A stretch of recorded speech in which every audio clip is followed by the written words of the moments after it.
9th। कल हमने बात की थी कि एलिमेंट किसे कहते हैं या तत्व किसे कहते हैं। तो आज हम उसी टॉपिक को आगे बढ़ाते हैं कि जो तत्व हैं या जो एलिमेंट हैं वो कितने प्रकार के होते हैं। तो प्रकृति में जो एलिमेंट पाए जाते हैं या जो तत्व पाए जाते हैं उन्हें 3 भागों में विभाजित किया गया है, धातु, अधातु और उपधातु। यानी हमारी आवर्त सारणी में जितने भी तत्व हैं उन सभी तत्वों को 3 भागों में विभाजित किया गया है, metal, non metal and metalloids, यानी धातु, अधातु और उपधातु।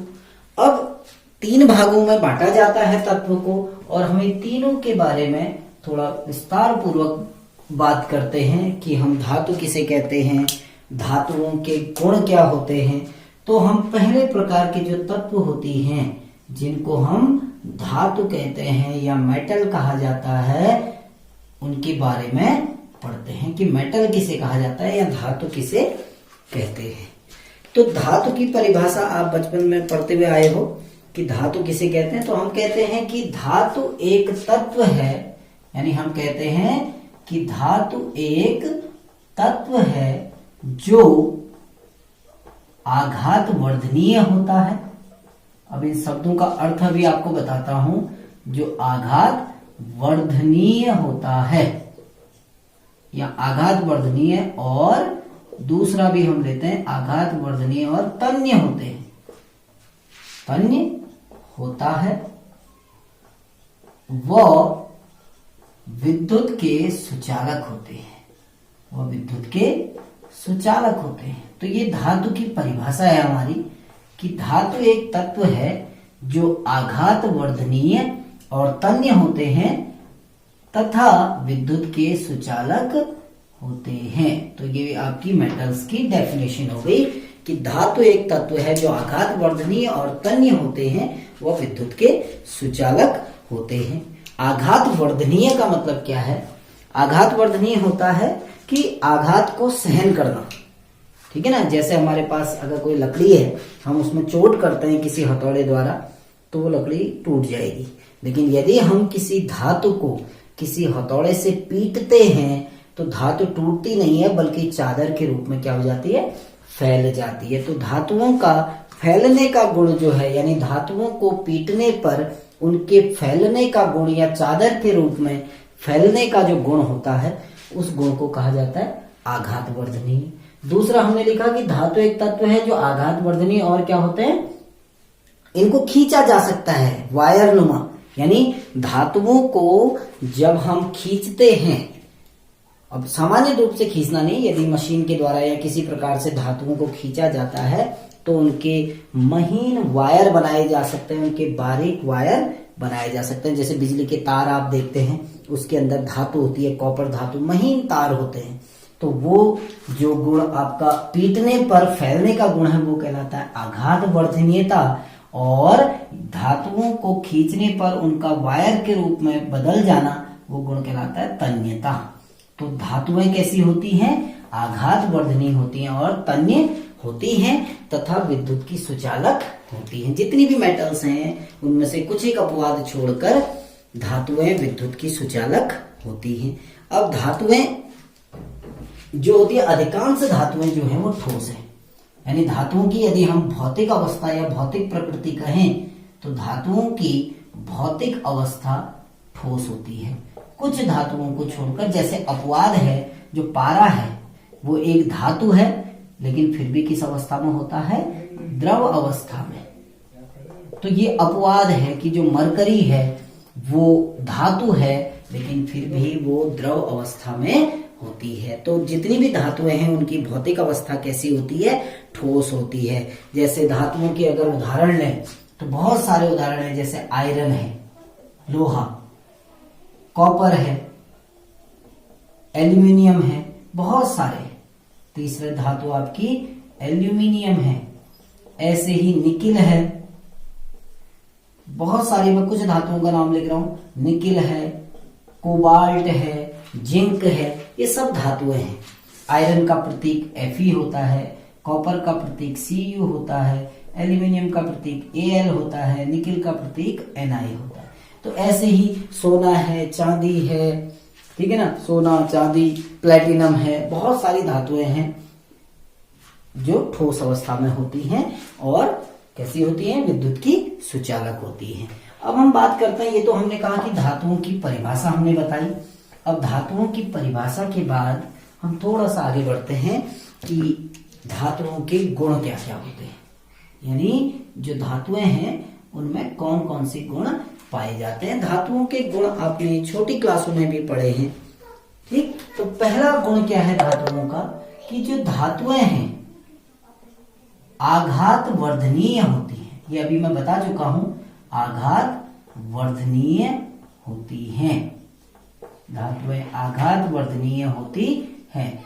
जैसे कि हमने बात की है कि जो धातुएं होती हैं वो आघात वर्धनीय, यानी जब उनको हथौड़े से पीटा जाता है तो वो टूटती नहीं है, बल्कि वो चादर के रूप में फैल जाती हैं। तो धातुओं को पीटने पर उनमें फैलने का गुण पाया जाता है और यह गुण कहलाता है आघात वर्धनीयता कहलाता है। जैसे आप रोटी पैक करने के लिए एल्यूमिनियम फॉइल लेते हैं, देखिए उतनी महीन फॉइल बन जाती है, किसकी, एल्यूमिनियम धातु की, क्योंकि जब एल्यूमिनियम धातु को पीटा जाता है तो वो बारीक चादर के रूप में फैल जाती है और उनका यह गुण कहलाता है आघात वर्धनीयता। अर्थात आघात वर्धनीयता धातुओं का एक प्रमुख गुण है। अब हम धातुओं के दूसरे गुण की ओर जाते हैं कि जो धातुएं हैं वो कैसी होती हैं। दूसरा गुण यही लिखा है, धातुएं तन्य होती हैं। धातुएं कैसी होती हैं, धातुएं तन्य होती हैं, अर्थात धातुओं को खींचकर उनके महीन तार बनाए जा सकते हैं। कि जब धातुओं को खींचा जाता है तो उनके महीन तार बनाए जा सकते हैं। लेकिन सभी धातुओं के खींचने की क्षमता, अर्थात सभी धातुओं में जो ये गुण है, जिस गुण को हम कह रहे हैं तन्यता का गुण, ये सारी धातुओं में अलग अलग होता है। जैसे सिल्वर धातु है तो सिल्वर धातु बहुत अधिक उसको खींचा जा सकता है, लेकिन कुछ अन्य धातुएं होती हैं जिन्हें उतना नहीं खींचा जा सकता है। तो अलग अलग धातुओं की तन्यता भी अलग अलग होती है। अर्थात हमारा दूसरा गुण क्या हो गया कि धातुएं तन्य होती हैं। अब हम धातुओं के तीसरे गुण की ओर बढ़ते हैं। तीसरा गुण क्या है कि धातुएं विद्युत और ऊष्मा की चालक होती हैं। तीसरा गुण है हमारा कि धातुएं विद्युत व ऊष्मा की चालक होती हैं।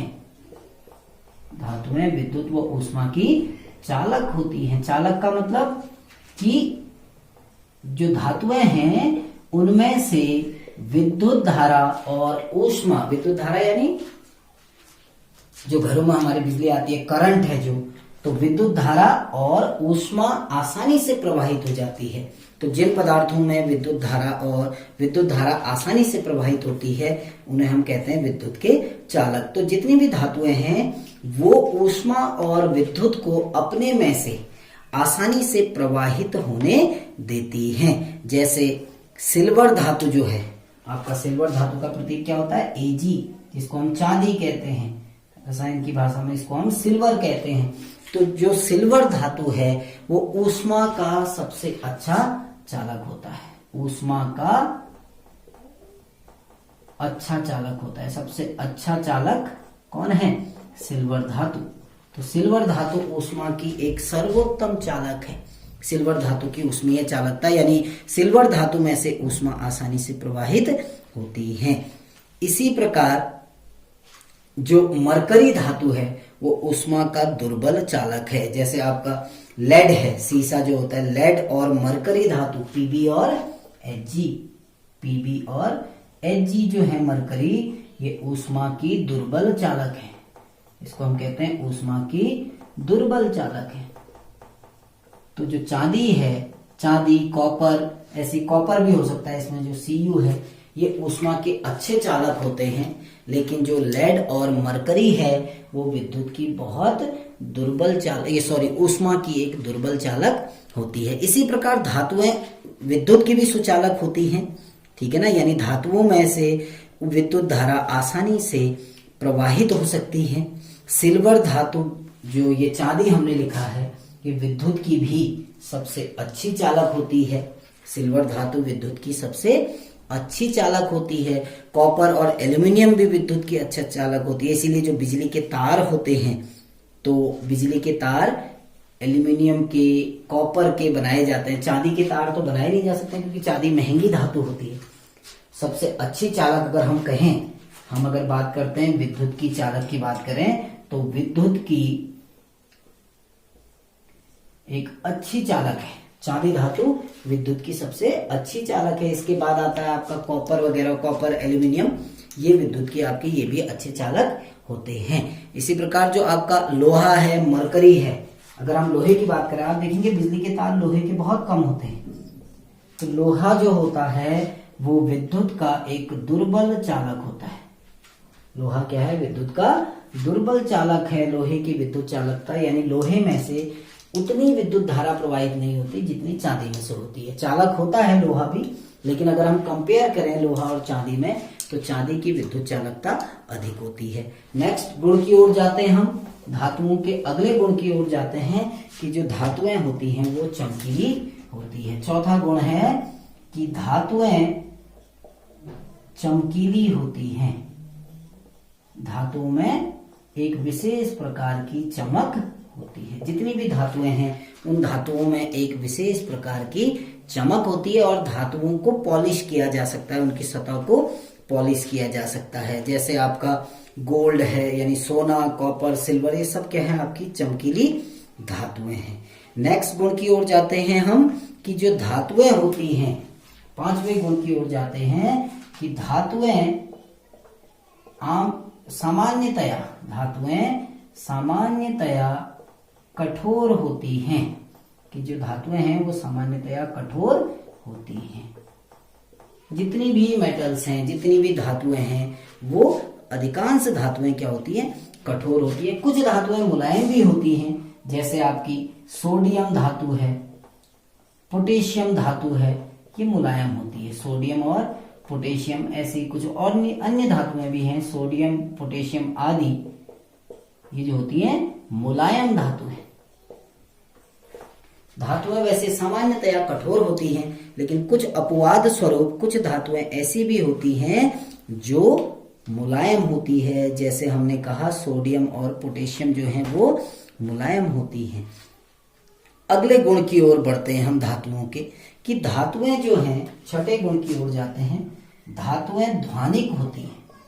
धातुएं ध्वनिक होती हैं। ध्वनिक यानी धातुओं से एक विशेष प्रकार की ध्वनि उत्पन्न होती है। धातुएं ध्वनिक होती हैं। ध्वनिक का मतलब होता है ध्वनि उत्पन्न करना।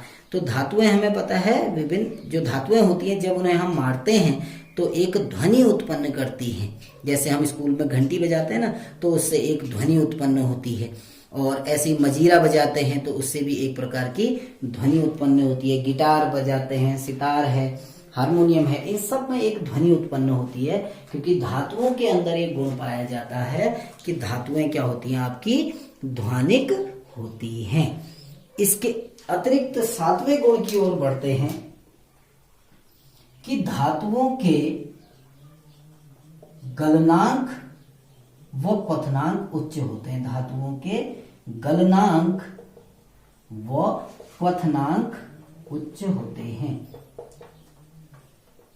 अब गलनांक क्या है? कि धातुएं उच्च ताप पर गलती हैं। धातुएं उच्च ताप पर गलती हैं। जैसे लोहा है, लोहा सामान्य ताप पर नहीं गलता है। आप लोहे की एक छड़ को गैस के ऊपर रखेंगे तो गलेगा नहीं, क्योंकि जो धातुएं हैं उनके गलनांक और क्वथनांक बहुत अधिक होते हैं। भिन्न भिन्न धातुओं के जो गलनांक हैं वो भिन्न भिन्न होते हैं। जैसे मरकरी है, मरकरी अगर पारे को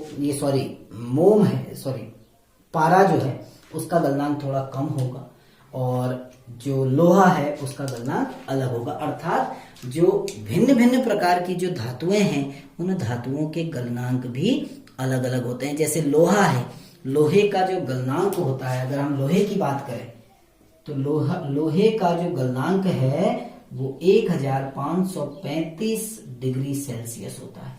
लोहे का जो गलनांक है वो 1535 डिग्री सेल्सियस होता है। ऐसी कॉपर धातु है हमारा, कॉपर, तांबा, तो कॉपर धातु जो Cu धातु है इसका जो गलनांक होता है वो थोड़ा सा कम होता है। इसका गलनांक लगभग 1083 केल्विन के करीब, डिग्री सेल्सियस, 1083 डिग्री सेल्सियस करीबन कॉपर का गलनांक होता है। तो भिन्न भिन्न धातुओं के जो गलनांक होते हैं वो अलग अलग होते हैं, यानी धातुएं, कुछ धातुएं निम्न ताप पर गल जाती हैं जबकि कुछ धातुएं उच्च ताप पर गलती हैं। तो ये हमने बात करी कि जो धातु किसे कहते हैं, धातुओं के धातुओं के गुण क्या क्या होते हैं। तो कल जो वीडियो हम बात करेंगे उसमें हम अधातुओं के बारे में बात करेंगे और उसके पश्चात उपधातुओं के बारे में बात करेंगे। कहीं पर भी कोई समस्या आती है तो आप मुझसे पूछ सकते हैं। Thank you.